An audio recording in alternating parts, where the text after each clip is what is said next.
Hello everybody! So, today I have like a LARP I'm actually super excited both to be working with and talking about. So there is a studio called QuickSandbox LARP Studio. It's run by one person. I think when we think about LARP organization, we're always expecting these huge companies and something like that. It's not always like that. Sometimes really big LARPs are just put on with a lot of passion by like 1, 2, 3 people that really want to make a dream come alive. I think this is kind of the case with this LARP I'm about to talk about, which is Listen to Your Heart. So Listen to Your Heart is based off of Love is Blind. That's right. Okay, so basically this is a LARP that is a reality show. So it's a reality show LARP, dating show LARP. So it's a reality show dating LARP. So I'm not actually dating somebody. I'm playing a character that's gone the reality show. And I'm super interested to see how this is gonna work out. This LARP has been run over 10 times. So there's been a lot of virtual runs of this game. And I think this is like the first time it's being run in person. Honestly, I'm really interested to see how this is gonna go down. I think when we talk about romance and LARPs, I think a lot of people are very hesitant, and this is actually going to be my first time ever really going to a romance LARP, like a LARP centered around like that interhuman connection and falling in love. I have been to like Fairweather Manor, but I would say like Fairweather Manor isn't necessarily a romance LARP. It is a LARP around like class discussion and like interpersonal political stuff, but this LARP is all about falling in love. It's going to be November 7th through the 10th, 2025, and it's going to be in Zurich, Switzerland. Okay, so there are 3 tickets that are available for this LARP. So there is the standard ticket, which is 450 Swiss francs. So this game is paid for in francs, not euros. So I will like put up on the screen what it will be in francs, euros, and like USD. The standard ticket is 450 Swiss francs, and then the sponsored ticket, which is like if you apply and let's say, you know, like actually usually I do this as an American. If you would like to go to the LARP, but you're from far away or you know, you are a student or whatever, you can apply for a subsidized or a sponsored ticket, which is, this ticket is 250 Swiss francs. You can apply, there's usually a limited amount, but there is also the generous ticket. So the generous ticket is 500 Swiss francs, and that allows and funds the basically scholarship fund for the subsidized tickets. There's also a non-refundable safety fee of 50 Swiss francs. And that's mostly because they have to get the location and like secure everything, obviously. This LARP 2 has room for about 20 to 30 players, which is actually a decent amount when you think about like how we're all gonna be dating each other. It's gonna be really interesting, and not everyone's probably gonna end up playing with everyone. I think that's like an important thing to note. A point that JD said is that, you know, having different stories, like including players of color and keeping them players of color in the game and like having them play on that axis of race, you know, allows white players to maybe learn and experience something beyond what they're used to. And I think that's really cool. And I'm happy to be part of an experience like that. I think when we have more diversity in LARP and diversity in our stories, we have better games. It's just true. We have better games when we have like more opportunities to tell more diverse stories. I'm really glad that they're allowing such a fluid space. So this is actually gonna be the first time I'm playing something by QuickSandbox LARPs, but I basically have mutual friends that know JD Lade, which is the organizer. They are super cool. They are a, you know, non-binary, you know, advocate for LGBTQ acceptance within the LARP community, especially in Europe, which I actually think it's really interesting that LARP here in the States is like so queer. It's like basically if you're LARPing, you're probably gay or on the spectrum of queerness in some way, even if that's not with your sexuality. I think in Europe, there is quite a discussion about like not having as many spaces or LGBTQ themes not being as accepted in certain LARP spaces. So I think it's really cool that this is going to be a kind of experience where, yes, there are going to be queer relationships allowed. Like I basically was like, I don't really care. My character can be bi or like whatever. And we're gonna go into my character later in the video, but I think JD is really great, and JD slash QuickSandbox, but it's like, it's just JD organizing this stuff. So I think JD has a really awesome head on their shoulders and is really bringing a unique kind of experience to the table. It takes a lot of trust to get players to do kind of a romance LARP, and they are very consent focused. I mean, just in general, the most European experiences are, Apparently I heard some tea about France in like a wide group. Yes, most of the time, like a lot of European experiences, especially those that welcome international people, are like highly consent driven. I'm really glad that, of course, with a LARP that requires such vulnerability, that these topics are, you know, at the forefront. This conversation is at the forefront about like what we do and do not want and consent around that. And in an experience like this, it's a reality show romance LARP. So the game is driven by those interpersonal character interactions, and there's like a mass web of connections. And of course you have producers, like you have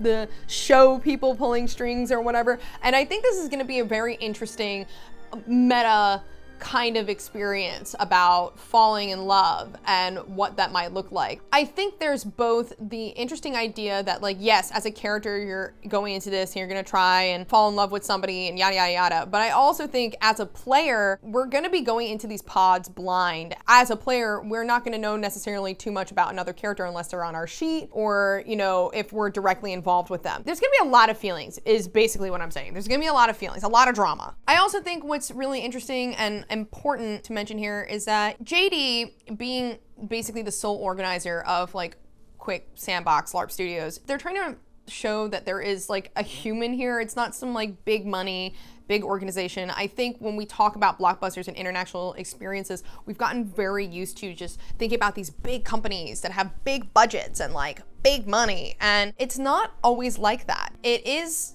like I said, sometimes just a single person or a group of friends with a dream. And I really appreciate that JD is trying to bring a little bit more of a human aspect to organization. I'm really down to support that, because we have that here in the States too, but it's more on like the private LARPs, like where it's like, you know, 15 people going, like renting out an Airbnb or something and doing something like that. Or maybe like a small play test or like smaller experiences. But anything that's really like out there, like blockbuster level, is always a huge organization. It's also described, like, you know, in the write-up and everything for Listen to Your Heart, that this is a really play to lift. I mean, I think that's kind of obvious that this would be a play to lift kind of LARP. I don't think you could really do a romance focused interpersonal thing without lifting the other person. There's like, you're not gonna win. You're not gonna become the winner of the dating LARP. Like, I think that's pretty obvious, you know? It's also a dry LARP, so there's not gonna be any alcohol, which I also think is cool. I think US and European drinking culture around LARPs is also very different. I think here it's rare enough in the US that people usually welcome wet LARPs because it's not very common. But I think I've noticed definitely in LARP spaces overseas is the growing need for not having that. And I also think with the content that is involved with this and the fact that it is romance LARP, I think not having alcohol is actually a great choice, you know, because then it brings like wibbly wobbly boundaries of consent for a literal romance LARP. So I think the decision by JD to like nix alcohol, I think that's the move. So the premise of the show obviously is based off of Love is Blind. So we have these pods that we go into, we can't see the other person, and in the game, so we're playing for 3 days, but in the world it is 10 days. So the days will be progressing as, you know, our real world days are, you know, only half the time. Everybody is queer. Like, all the characters are queer, and it's about finding love beyond the concept of gender. And I really love that. I have bi-lighting here for a reason. You know, I myself am bisexual, and I think it's been a while since I've played a queer-focused relationship.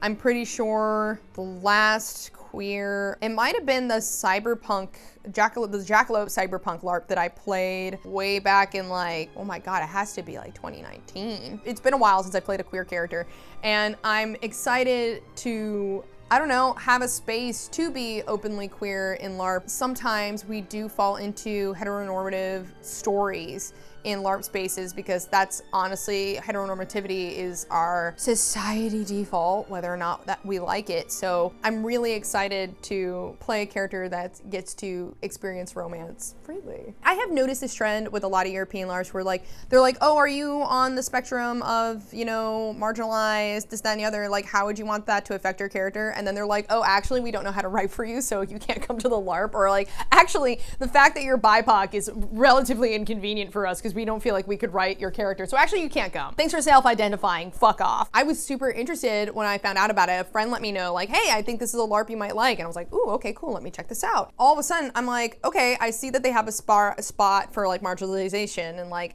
you know, you can fill that out in your character thing. But I had recently just gotten burned from another European LARP that was like, if you are BIPOC, please like, let us know and like let us know what you're kind of wanting to experience. And then they basically were like, no, this is a lottery, and also like, fuck you. You self-identified on your own and we don't have to do anything for you, which I'm like, okay, then why did you fucking ask me? So anyway, after being burned, I was like, okay, I'm gonna go and message them and be like, hey, I am a queer woman of color and I wanna know if that can matter in my story. Like sometimes I do get tired of playing these white coded characters where like my experiences as a person of color have no effect and I'm just essentially playing a white person, but I'm not white. So I shot my shot, and honestly, kudos to JD. They were like, no, actually, that's super cool.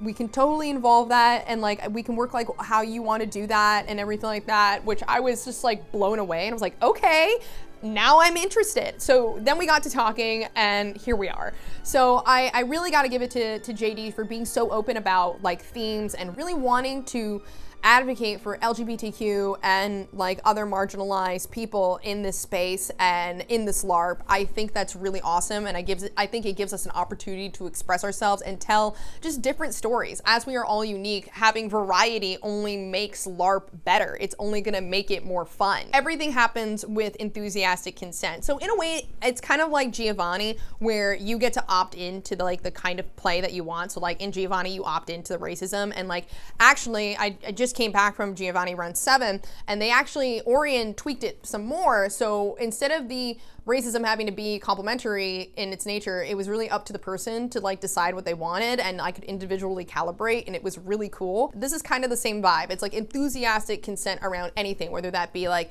have you experienced, harassment in the past for being trans or black or whatever. I think when we lead with that kind of enthusiastic consent, better experience for players all around. It's either you're signing up for the LARP and it's about this theme, or if this theme's included in the LARP, and you have to say, yes, I totally really want to play this theme. The reason I reached out too is because like I saw that there was a ban on racism in the game, and I was like, okay. But really what that meant is that there's not going to be a racist character in the LARP. Not that your characters haven't been affected on that axis, and that you can still play on that and have like lived experience of that and like discuss that, but there's not going to be any prejudiced or bigoted characters as such in the game, which I was like, cool. That's fine. So the character that I'm playing is Jemima. I am a cis female woman, and I am the manager for an opera house. I'm a stage manager for an opera house. So I basically coordinate the rehearsals. Jemima's a very busy woman. She's on the stage, babe. And I'm the one wearing the little microphone with the clipboard telling you that it's 3:30 and you gotta go to your dress rehearsal. And I've been single for 8 months, and I'm attracted to other characters that have a calm, understated elegance. I like characters who dress in minimalist, earthy kind of tones, very chill, very cool. Okay, so I'm gonna just read like the first bit of my background, and I do actually legitimately in real life relate to this kind of big. So it was like, growing up as a queer woman of color in a bustling conservative city, you learn quickly how to blend into the background while keeping things running smoothly. Your family, while supportive, didn't understand the challenges you faced. They worked hard to give you opportunities, emphasizing resilience and self-sufficiency, but conversations about your identity or acceptance were rare. Well, I can't say that they're wrong. I show up to all the parties, but people barely remember speaking with me. I'm welcoming, gracious, but I spend more time emptying ashtrays and removing dirty glasses than talking to others. I basically am kind of a workaholic, and I clearly use that to like cope with my stress and like my feelings of inadequacy around my queerness. The blend of hospitality and self-preservation makes you someone who is both deeply reliable and keenly aware of the need to protect themselves from the chaos around them. Navigating social intricacies is a mix of grace and guardedness, which, so true, bestie. And for my spotlight, my audition for Listen to Your Heart was unexpected, almost a last-minute whim after a long night talking with a close friend. They pointed out that while you're always creating comfortable spaces for others, you rarely let anyone do the same for you. The idea of going on a dating show so public, so unpredictable, felt risky, but you couldn't shake the thought, maybe this would be the chance to open up without having to manage every moment. Production was drawn to your quiet strength, the way you effortlessly create safe spaces for others. They encourage you to bring that same warmth to the show, but are excited to see you step out of your comfort zone. I'm really excited to see how the producers are gonna fuck with me. I think this is gonna be great. I have to figure out how I want Jemima to look. I think we'll probably discuss that over the coming year. Like, I'm posting this video now, but we have months to go. Like, even months from when I'm filming this, it is months to go even from when I'm posting this. So it's, you know, it's basically at the end of 2025. So I have a long time to think about how I want this character to look and how I want to bring her to life. I also will have time, like, I'm also not the kind of person where I like to organize on Discord beforehand. Like, I know some people really like to do that. I know some games require it.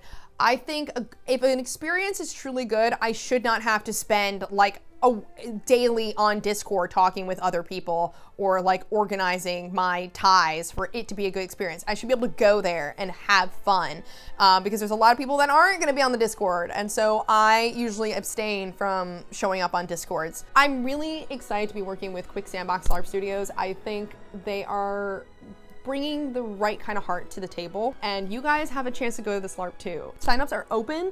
You can go check the link down below, sign up, and I kind of want to see y'all in Switzerland. So let's go on a date. Let's go on a blind date. But thank you so much, everybody. I hope you have a great rest of your day, and happy LARPing. Bye.